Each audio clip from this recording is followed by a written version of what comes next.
In the early 1920s, there were 4 Finnish workers' theaters in New York, one in Brooklyn, one in Jamaica, Queens, and 2 others in Harlem.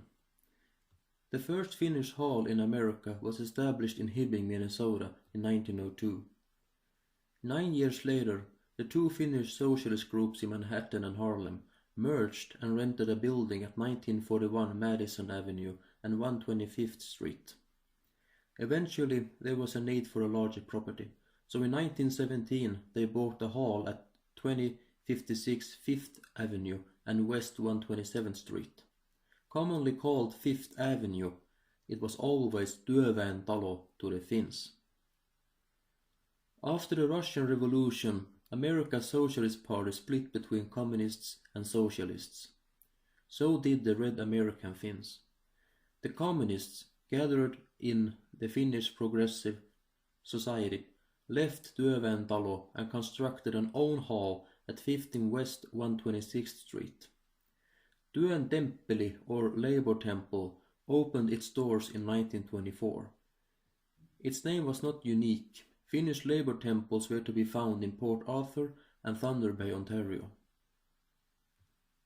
But Työn Temppeli was the largest of all Finnish American halls. With 4 stores accommodating a stage, theater, restaurant, auditorium, roof garden for dancing, pool room, swimming pool, and of course a sauna, construction costs increased to $325,000, and it took 3 years to realize. Director of the theater was Väinö Niku Paavola, and among the actors were Charles Carlson, John Seppä, Katri Pelto, Francis Vuori, Eero Pohjola, Arthur Brown, Arvi Haapamäki, Emmi Perman, Väinö Virtala, Niilo Mäkinen, and Sonni Seppä. All actors were amateurs, and hardly surprising, the repertoire consisted of many read plays, for example, Ajan laulu, written by Frank Lindroos and Aku Päiviö. Among the performing vocalists were the excellent tenor Hannes Saari and the more amateurish baritone Leo Kauppi. Both men were active in the Finnish labor movement. While Saari was a left-wing social democrat, Kauppi was a very strong believer of communism, so strong that he eventually moved to the Soviet Union. Kauppi performed dance music, but reached greater success through his recordings. According to some sources, the couple Jukka Ahti and Katri Lammi, both well-known communist actors and singers, performed at Työn Temppeli. Confirmed is, however, that one of their scenes were Työväen näyttämö at Fifth Avenue Hall. In the first half of the 1930s, about 6,000 Finnish Americans moved east with the idea to build a workers' paradise in Uncle Stalin's Russia. Thousands of them settled down in East Karelia, where Edvard Gylling, a Finnish Civil War veteran, led a Finnish-speaking government in Petrozavodsk. Karelian Technical Aid, or Karjalan Teknillinen Apu, recruited immigrants to Karelia and had its headquarters not far from Työn Temppeli.